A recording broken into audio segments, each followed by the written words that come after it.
अस्सलाम वालेकुम sir, thank you so much for joining us. वालेकुम अस्सलाम। बहुत-बहुत शुक्रिया आपने बुलाया और ख़ास तौर पे मौका दिया। बताइए। सर पहला तो यही क्वेश्चन मेरा होगा कि स्टूडेंट्स लेवल वाइज किस तरह से गलतियां करते हैं। लाइक पीआरसी जो पहला लेवल है उसमें एमसीक्यूज है, उसमें से अगले जी। लेवल में गए तो उनकी क्या मिस्टेक्स होती हैं ये बताइए, फिर नेक्स्ट क्वेश्चन पे मूव करेंगे। ठीक है। असल में होता ये है कि हर लेवल के ना अपना-अपना मिज़ाज है। ये चीज़ समझने की ज़रूरत है कि सीए स्टार्ट करने से पहले लोगों को बहुत ज़्यादा मिथ्स होती हैं, सीए में 16 घंटे पढ़ने हैं, 18 घंटे पढ़ने हैं, फलाना-फलाना। अब जब वो आते हैं पीआरसी लेवल पे, तो पीआरसी लेवल पे उनको 1-2 न्यूमेरिकल सब्जेक्ट नज़र आते हैं, बाकी थ्योरी। और न्यूमेरिकल भी इस तरह के होते हैं जिसमें लंबे-चौड़े सवाल लिख के नहीं करने होते, सामने ऑप्शन मौजूद है, आपने दिमाग चलाना है, थोड़ा-सा कैलकुलेटर चलाना है और आंसर दे देना है। उससे वो शुरू में तो थोड़ा-सा उस एफर्ट में होते हैं, लेकिन आहिस्ता-आहिस्ता वो स्लगिश हो जाते हैं और फिर वो उस लेवल की एफर्ट नहीं करते जो उनसे एक्सपेक्टेड है। और खासतौर पे जो थ्योरी है उसको कई दफा इग्नोर कर देते हैं। मैंने कई दफा स्टूडेंट्स को देखा है कि पुराने जमाने में एएफसी पूरा पास होता था, खाली आईटी लेके बैठे होते थे। आज भी बहुत सारे ऐसे स्टूडेंट हैं जो इंट्रोडक्शन टू बिजनेस में फेल हो गए हैं, जबकि उनका इंट्रो और क्यूएम जो है वो पास है। तो एक तो सही से फोकस ना देना, दूसरा जो क्योंकि कंप्यूटर बेस्ड एजुकेशन सिस्टम है तो उसके बाद रजिस्टर से बिल्कुल आउट हो जाते हैं, हालांकि उनको साथ साथ थोड़ी सी प्रैक्टिस की जरूरत है राइट। और खासतौर पर एक एक्सटेंसिव प्रैक्टिस जरूरी है। अब ये रिलाई कर रहे होते हैं एग्जाम के बिल्कुल करीब, टीचर्स की फाइनल असाइनमेंट आए, लास्ट असाइनमेंट आए, टीचर ने कुछ फीडबैक कंपाइल किए होते हैं, तो मेजोरिटी सिर्फ इंतजार कर रहे होते हैं कि टीचर का एंड वाली जो असाइनमेंट आएगी उसमें 100, 150, 200, 250 सवाल होंगे, वो करेंगे और अल्लाह मालिक है। तो वो एक कंसिस्टेंसी से प्रैक्टिस नहीं करते, जिसकी वजह से एक अच्छी बड़ी तादाद, ही कम लोग नहीं है जो उसमें फेल हो रहे हैं, तो वो एक कंसिस्टेंसी और प्रैक्टिस नहीं है। दूसरा, एक स्टैंडर्ड एमसीक्यू की वो प्रैक्टिस नहीं कर रहे, जो आईक्यूब ने भी उनको क्वेश्चन बैंक प्रोवाइड किया है, टीचर्स कुछ रेगुलर क्वेश्चन बैंक भी प्रोवाइड करते हैं, लेकिन ये सब थोड़ा सा शॉर्टकट के इंतजार में एंड पे रहते हैं, क्योंकि दोस्तों ने बताया होता है कि हमारी बहुत बुरी हालत थी लेकिन फलाना टीचर का हमने फलाना आखिरी महीने किया और जनाब हम पास हो गए। तो वो उस जादुई टोटके के चक्कर में जो है ना वो अपनी कंसिस्टेंसी आउट कर देते हैं। यही बच्चे फिर जब कैफ में आते हैं तो फिर इनको एक सेकंड लेवल की डिफिकल्टी होती है। अब अगर मैं एएफसी से कैफ या पीआरसी से कैफ का सफर करवाऊं, जब कैफ में बच्चा आया तो जो सीए में आते हुए उसने सोचा था कि बहुत मेहनत करनी होगी, और पीआरसी में उसको वो मेहनत नहीं करनी पड़ी, सामने सवाल सामने जवाब, और आपको पता है 25% तो वैसे ही चांस ऑफ सक्सेस होता है, 4 में से एक जवाब तो ठीक है, और बाकी कुछ सब्जेक्ट जो थ्योरी वाले हैं वो इग्नोर किए। अब जब वो कैफ में आता है तो कैफ में आके वो अपने वो सब्जेक्ट्स को भी सही से नहीं तैयार कर रहा होता, उनको टाइम नहीं देता, थ्योरी के साथ वो जो पुरानी नफरत है उसी को डेवलप करके रखता है, और ये रिटन इम्तिहान है। तो बहुत सारे स्टूडेंट्स, और खासतौर पे इस इरा में पिछले इन बच्चों ने एफएससी के भी पेपर नहीं दिए, फर्स्ट ईयर के 2-3 पेपर दिए थे कि कोविड आ गया, फर्स्ट ईयर सेकंड ईयर गुजरा, फिर उसके बाद एमसीक्यू बेस्ड, तो कई दफा कई स्टूडेंट्स ऐसे हैं जिन्होंने 2 या 2.5 साल बाद पहला इम्तिहान जो दिया है वो कैफ का दिया है। तो जब वो कैफ का इम्तिहान देने बैठते हैं तो उनका वो स्टेमिना नहीं होता, उनको उस तरह से प्रैक्टिस नहीं होती लंबे चौड़े सवालों की, 3 घंटे तक इकट्ठे बैठ के लिखने का स्टेमिना। आजकल के जो हजरात हैं जो कि फेसबुक व सोशल मीडिया इसके ऊपर बहुत ज्यादा यूज टू हो गए हैं, उनके लिए वो स्टेमिना नहीं बिल्ड हो रहा होता। तो कैफ में जो गलतियां, वो स्टैंडर्ड एफर्ट ना करना, एएफसी या पीआरसी की बेस पे अपने आप को रॉन्गली हाई असेस करना, और आपको देखें कि आगे आते साथ ही शुरू के पेपर्स में एकदम से पास रेट गिर जाता है, जस्ट बिल्कुल। बिकॉज कि वो लोग ओवर एक्साइटेड होते हैं, अपने आप को ओवर कॉन्फिडेंट फील कर रहे होते हैं। तो कैफ के ये मसलो मसाइल हैं। अच्छा सर, यहाँ पे एक क्वेश्चन मैं जरूर ऐड करना चाहूंगा, वो ये बताइएगा कि अभी रिसेंटली हमने देखा है कि ऑनलाइन एजुकेशन इस तरह से फैल रही है, काफी स्टूडेंट्स बल्कि ज्यादा स्टूडेंट्स ऑनलाइन की तरफ आ रहे हैं, तो ये ठीक भी है। देखा कि सर्टिफिकेट ऑफ मेरिट्स भी काफी ऑनलाइन स्टूडेंट्स के आए हैं, तो आप इस फैक्टर को किस तरह से इंक्लूड करेंगे। स्टूडेंट्स के माइंड में ये मिथ होते हैं, एक छोटा सा ये क्वेश्चन एड्रेस कर दें तो फिर हम नेक्स्ट क्वेश्चन पे मूव कर लें, वो सी फैब वाले पे, कि ऑनलाइन और फिजिकल को अगर आप 1 मिनट में सम करें तो स्टूडेंट्स किस तरह से इसको बेहतर तरीके से मैनेज कर सकते हैं, क्योंकि आप इसमें स्पेशलिस्ट हैं। ठीक है, देखिए ये स्टेमिना पे डिपेंड करता है। हमने 2016 के अंदर जो है ना ऑनलाइन की तरफ हम एंटर हुए, और उस टाइम पे जब कोविड नहीं था, हमने ये रियलाइज किया था कि मार्केट में एक बहुत बड़ी तादाद है जो फिजिकल इंस्टीट्यूट्स में एडमिशन नहीं ले पाती। फिजिकल, आपको पता है, ब्रांडेड टीचर होते हैं, हर टीचर के पास सिलेक्टेड जगह होती है, स्पेस होती है, उससे ज्यादा वहां पे एडमिशन नहीं हो पा रहा होता। राइट। तो होता ये है कि फिर वो स्टूडेंट्स निग्लेक्ट हो जाते थे, और फिर वो आसपास कहीं ना कुछ जो है वो अपने तरीके से किसी भी जगह पे रुक जाते थे। फिर जो दूसरे शहर के हैं, सक्खर का बच्चा है, फैसलाबाद का बच्चा है, बहुत सारे ऐसे जो कि रिकग्नाइज शहर हैं, लेकिन उनके स्टूडेंट्स को प्रॉब्लम आती थी, तो हमने ये देखा कि देयर इज अ गैप कि हमें ऑनलाइन पे काम करने की जरूरत है। तो अगेन मतलब ऑनलाइन हादसाती तौर पे नहीं, हम प्लान तरीके से आए। तो हम हमेशा बिलीव रखते हैं कि ऑनलाइन इज अ वे जो लोगों को लेके चल सकता है। स्टूडेंट दो कैटेगरी के हैं, एक है सीरियस स्टूडेंट। ये सीरियस स्टूडेंट होता है जो क्लास में एक्टिवली पार्टिसिपेट करता है, टीचर को देखता है, टीचर की बात सुनता है, साथ नोट करता है, अगले दिन आता है, डरता है कि टीचर मेरी तरफ देखे, मेरे से सवाल बिल्कुल। ना पूछे, अगले दिन बच्चों से आके कहता है मेरा चैप्टर मिस हो गया था, मुझे बताओ किस तरह से।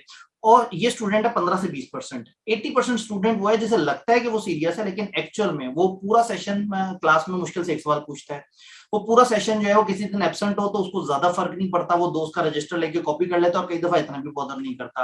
अभी रिसेंटली फिजिकल ऑनलाइन मिक्स तजर्बे से ये चीज सामने आई है कि बच्चों को लगता है कि उन्हें फिजिकल चाहिए, लेकिन असल में उनको ऑनलाइन, और जब ऑनलाइन की बात होती है तो तकरीबन रिकॉर्डेड ऑनलाइन, और ये सारी चीजों में फ्लेक्सिबिलिटी है। इसके लिए बच्चे को सेल्फ मोटिवेटेड होना पड़ेगा, यानी वो बच्चा जो अपने घर बैठ के एक टाइम टेबल को बना के और दिन के 3 से 4 घंटे कंप्यूटर के सामने और कुछ टाइम अलग से प्रैक्टिस कर सकता है, कंप्यूटर को अपना टीचर मान के, कंप्यूटर को एक साथ उसके रेगुलेटेड फ्रेमवर्क बना के, घर वालों को बता के, देखिए शाम 7 से 9 बजे तक मेरा पढ़ने का टाइम है, इस दौरान कोई मुझे ना छेड़े। तो जो उस रूटीन को फॉलो करेगा उसको ऑनलाइन का फायदा होगा। अदरवाइज फिजिकल ऐसा है जैसे फौज है ना, कि फौज में जो भी आ गया वो ऑटोमेटिकली सेट हो जाएगा, वो जितने भी नखरे होंगे वो उस ट्रेनिंग से गुजरेगा तो कहीं ना कहीं वो एक मुनासिब सा इंसान बन जाएगा। तो फिजिकल क्लास एक वो तजर्बा गाह है कि जिसमें हर तरह का बच्चा आके कुछ ना कुछ सीधा जरूर हो जाता है, लेकिन जो नॉर्मल से हटके बच्चे होते हैं, आउटस्पोकन बच्चे होते हैं, सारा कुछ है वो फिजिकल में थोड़ा सा, तो फिजिकल एक स्टैंडर्ड अच्छा टूल है। आई स्टिल बिलीव कि फिजिकल अगर बच्चा सीरियस ले तो उससे अच्छी प्रोडक्ट नहीं है, लेकिन अगर बच्चा ऑनलाइन की तरफ जा रहा है तो थोड़ा सा सेल्फ रेगुलेटेड हो, जैसे अभी जिन बच्चों के भी मेरिट सर्टिफिकेट आए हैं, और अभी से नहीं है, पिछले 1.5-2 साल में काफी स्टूडेंट्स के मेरिट, अभी देखिए लास्ट टाइम जो क्यूएम में वाहिद मेरिट सर्टिफिकेट आया वो ऑनलाइन आया है। इस दफा जिन 2 पेपर्स में सबसे ज्यादा बच्चे क्लियर हुए हैं, टेक्स्ट में, बिजनेस लॉ में, उसमें ऑनलाइन स्टूडेंट का मेरिट सर्टिफिकेट आया है। और इन बच्चों से मैं जब मिला हूं तो ये हाईली सेल्फ रेगुलेटेड थे, ये बहुत ज्यादा समझते थे, सीरियस थे। खातून थी वो अपने तौर पर टाइम टेबल बनाती थी, एक लड़का जो कि जिसके घर में सिग्नल भी अच्छे नहीं आते थे, वो ऑफलाइन वीडियोस डाउनलोड करता था और जब कहीं अच्छे सिग्नल मिलते थे फिर बैठ के उनको बार बार रिपीट करके पढ़ता था और प्रैक्टिस करता था। तो बच्चे में अगर हिम्मत है, शौक है, तो ऑनलाइन बहुत अच्छा मोड है उनके लिए जो दूसरे शहरों में है। लेकिन जो बड़े शहरों में मौजूद हैं, जिनके पास अच्छे टीचर्स मौजूद हैं, अगर उनको एडमिशन मिले और वो रेगुलेटेड पढ़ना चाहें तो जरूर वो एडमिशन लें। और जरूरी नहीं कि फेवरेट टीचर में मिले, हर टीचर बहुत एफर्ट कर रहा होता है, सिर्फ ये है कि स्टूडेंट टीचर के साथ एक दफा लाइजॉन कर ले तो हर स्टूडेंट बड़े अच्छे तरीके से कामयाब हो। बिल्कुल सर, नेक्स्ट क्वेश्चन मेरा ये है कि जैसे सी इंटर स्टूडेंट ने कर लिया, वो चाहे जितनी अटेम्प्ट्स में भी किया, एक क्वेश्चन बड़ा इंपॉर्टेंट है, वहां पे वो गलतियां क्या करते हैं, स्पेशली बिग 3 को लेके और बाकी ऑडिट फर्म्स को लेके, अगर आप इसको जल्दी से हमें बताना चाहें। अब असल में होता ये है कि फर्म के लिए जब बच्चे तैयार होते हैं या कैफ करते हैं तो ज्यादातर लोग जो है वो समझते हैं कि उनकी अटेम्प्ट्स ज्यादा हैं और वो अच्छी फर्म में नहीं जा सकेंगे अनलेस कि उनको को बहुत ज्यादा out of the way reference और इस तरफ जाना पड़े। बट मैं आपको बताऊं 80 to 90% बच्चे कोशिश कर रहे होते हैं कि उनको टॉप 10 फर्म्स में मिल जाए। 500 के करीब फर्म्स हैं और बहुत सारी फर्म्स ने आईकेएफ की वेबसाइट पे अपने डाला हुआ होता है कि हमें बच्चे चाहिए और बच्चे उन्हें अप्रोच नहीं कर रहे होते। तो ये एक बड़ा प्रॉब्लम है कि वो टॉप की ख्वाहिश में ना, उस हवेस में कि हम उधर जाएं, फर्म अगर कह दे कि हम आपको साल बाद रजिस्टर करेंगे, वो कहते हैं ठीक है कोई मसला नहीं, उस टाइम पे वो अपने टाइम को नहीं काउंट करते। इस वक्त टाइम सबसे बड़ा एसेट, आपको पता है कि हर गुजरता टाइम मुश्किल होता जा रहा है, तो जितनी जल्दी मार्केट में आएंगे, जितनी जल्दी आप चीजों को कंप्लीट करेंगे उतना अच्छा है। तो उस टाइम पे टाइम वर्सेस बड़ी फर्म में कंप्रोमाइज करते हैं कि वो बड़ी फर्म की तरफ जाते हैं जो उन्हें एक्सप्लॉइट भी कई दफा कर रही होती है, उनको टाइम पर रजिस्टर भी नहीं कर रही होती। अगर बड़ी फर्म मिले, मैं नॉर्मली सबसे कहता हूँ कि बिग 3 बिग 4 की ख्वाहिश जरूर रखें लेकिन हवस मत करें। ऐसा ना हो कि उस चक्कर में आप अपना कैरियर खराब कर दें और आपको जब नहीं मिलेगी तो सारी जिंदगी इस नाशुक्री में गुजर जाएगी, वो मेरा दोस्त तो फलाना जगह बैठा है, मैंने क्या सीखा। ना सीखने वाला बिग 3 में भी नहीं सीखता और सीखने वाला छोटी तरीन फर्म में भी बहुत अच्छा सीख लेता है। जी बिल्कुल, यहाँ पे अगर ये देखा जाए छोटी फर्म्स में उसको एक्सपोजर भी 2-3 डिपार्टमेंट्स का आ सकता है या ज्यादा क्लाइंट्स का आ सकता है, और बड़ी फर्म्स में जिस तरह मैंने जब आर्टिकल्स किए थे तो 1-1.5 साल में एक ही असाइनमेंट पे रहा, तो ये भी पॉसिबिलिटी होती है कि बड़ी फर्म्स में ये होता है कि आप लंबा चलते हैं और एक ही क्लाइंट पे बहुत ज्यादा टाइम भी लग जाता है। अब एक कुलीग है, उसने पूरे आर्टिकल्स एक बैंक के क्रेडिट कार्ड डिपार्टमेंट में गुजार दिए क्योंकि वो सेमी एनुअल फुल ईयर वो उसी गोल को चक्कर में घूमता हुआ, अब उसे कोई एक्सपोजर नहीं है। तो ये छोटी और बड़ी फर्म के अपने अपने प्लस माइनस है। इसके ऊपर ना मैं नॉर्मली एक सेशन करता हूँ और कुछ छोटी सी वीडियोस भी उठा के यूट्यूब पे डालते हैं, डर ये लगता है कि कोई और उठ के कह देगा ये तो उसने प्रोफेशन के खिलाफ बात कर दी या कुछ और। अब बच्चों के साथ सिंसियर होते हैं तो कहीं ना कहीं किसी और का कोई खराब हो जाता है मामला। तो इसलिए बस एहतियात करते हैं और बच्चों को गाइड करते हैं कि देखो आपने जो है ना ये बड़ी छोटी फर्म के चक्कर में अपना करियर मत बर्बाद करें, बड़ी की कोशिश करें, नहीं मिली कोई बात नहीं, खामखा रेफरेंसेस के पीछे भागना, खामखा वेट करना, खामखा स्ट्रेस में रहना, उससे बेहतर है वही बात है कि छोटी फर्म में आपने 8-10 महीने बाद आपको पूरा ऑडिट मिल रहा होगा, आपको पूरी इंडस्ट्री की समझ आ रही होगी। तो यस, छोटी फर्म के अपने फायदे हैं। मैं नॉर्मली कहता हूँ कि जहां टाइम से आपको रजिस्टर कर ले, जहां आपको पढ़ने का मौका मिले और जो आपको अच्छी रिकग्निशन दे, आपको एक अच्छा एनवायरनमेंट दे, वो चीज ज्यादा इंपॉर्टेंट है। क्योंकि टाइमली क्वालिफाई करके आप शायद साल के लिए सुपरवाइजर भी बन सकते हैं किसी बड़ी फर्म में, आपने कहा मेरे कम पैसे चाहिए वो आपको रख लेंगे।